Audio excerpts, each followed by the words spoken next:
Hello, good afternoon, and thank you so much, first of all, to the Deputy Prime Minister and the ministers that are here today. It's a great pleasure to be in Krakow, and I thought that I would talk about two things today. One that I think is the major challenge we have ahead, which how do we deal with globalization? And when you look at the last 15 years, and you look at the crisis that we've been through in Europe, you see that we've been through the biggest crisis since the Second World War. Terrorism, refugees, Brexit, the financial crisis. And you know what? We survived.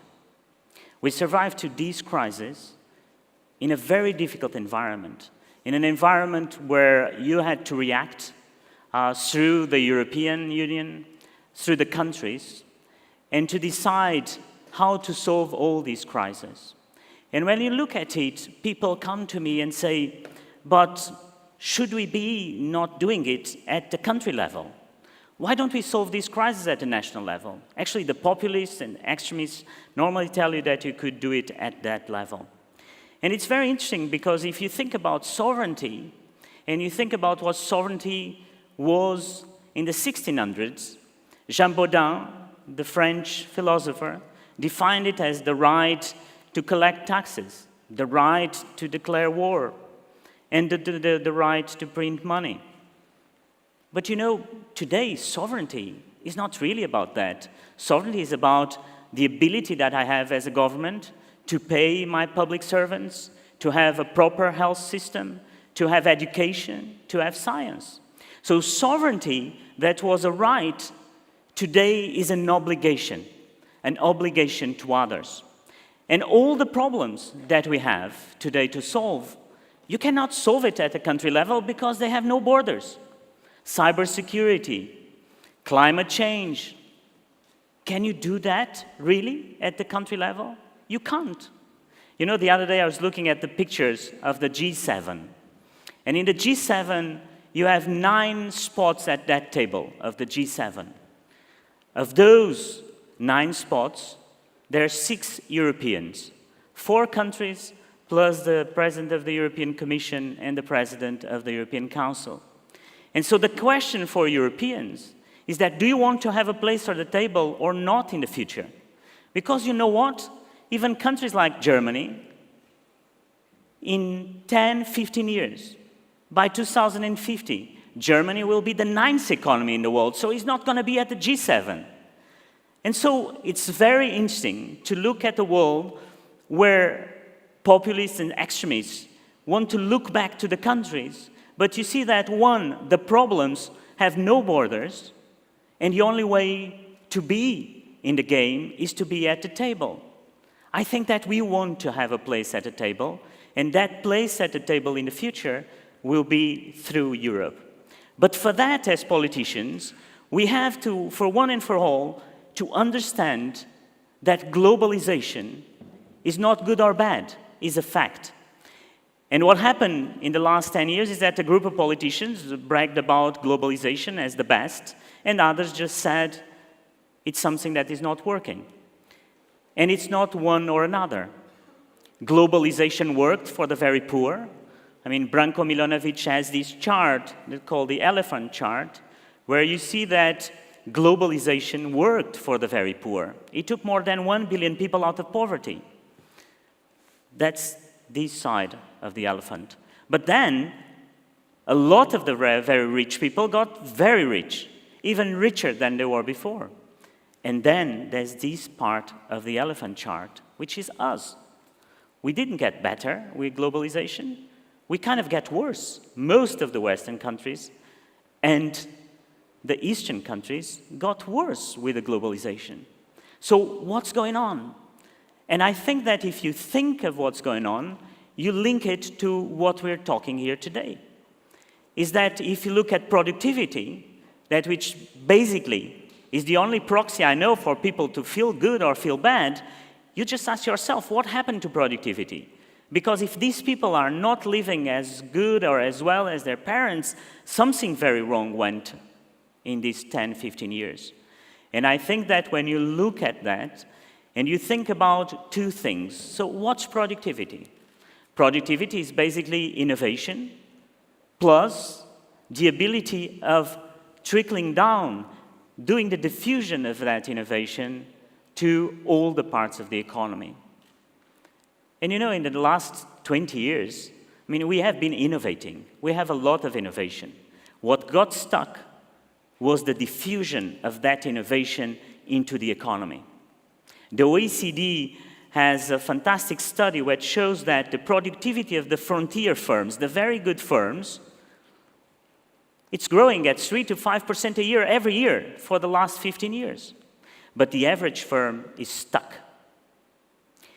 And the question is that why, in a world of technology, in a world of really great things happening, we're just helping few and we're not helping the whole of the picture.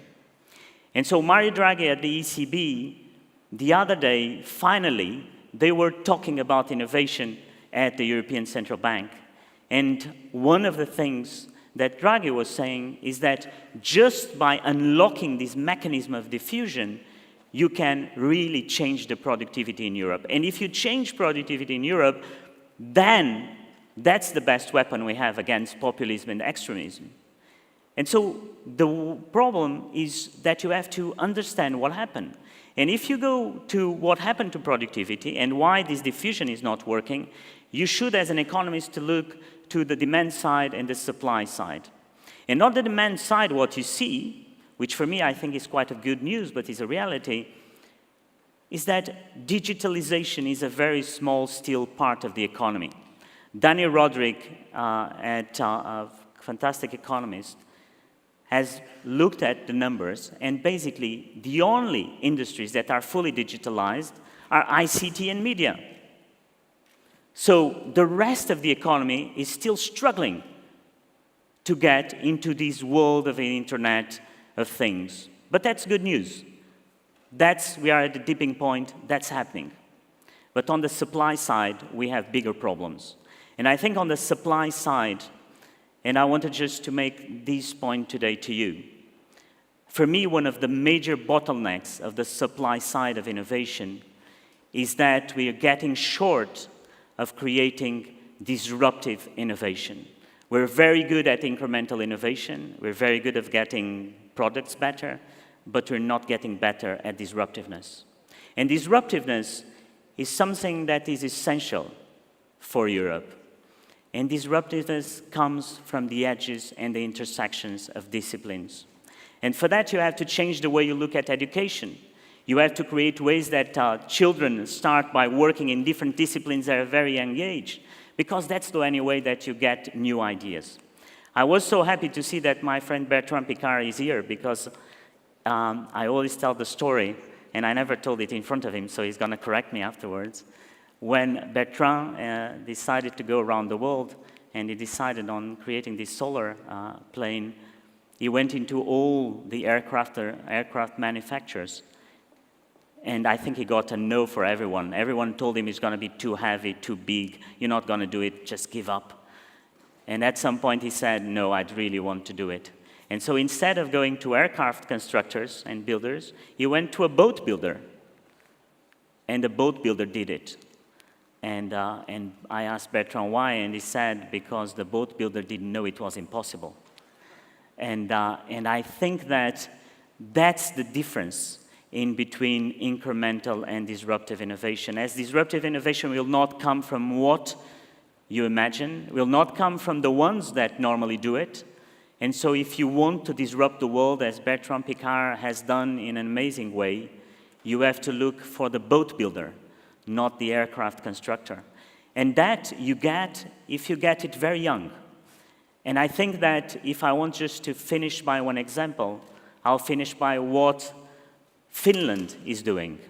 Finland is changing part of their education system with a lot of courage. They were one of the best of Europe in education. And they decided that at the secondary level, they'll just change the game. Instead of having subjects, they will have parts of the secondary education, not on the subjects, but on ideas, on events. So they will look at the Second World War, but they will look at the Second World War in terms of sociology, anthropology, math, chemistry. And so children will look at it in an interdisciplinary way. And so when they're older, when they are scientists and researchers and innovators, it will not happen like today, that you just tell them, look, collaborate, work in different disciplines. And they said, oh, we never did it. Why are we going to do it now? They will not have that reaction because they'll get used to it. They'll get used to be in that zone that is not a comfort zone, because you don't want to be outside of your core business, because that's where you'll feel comfortable with yourself. And we all are, as Jack Welch used to say, we are all insecure. And so the ability of going to the edges is the ability of not having fear of your insecurities. So I think that if we can change that in Europe, then that diffusion of innovation will go to the economy, and we will have a better productivity, and we'll be able to tackle one of the biggest fears of my generation, which is going back in time to a time of protectionism and a time of really economic disaster as it was in the First and the Second World War. So thank you so much. It was really a fantastic opportunity to be here, to tell you a little bit about what we're doing in Europe, and wish you the very best. Thank you very much.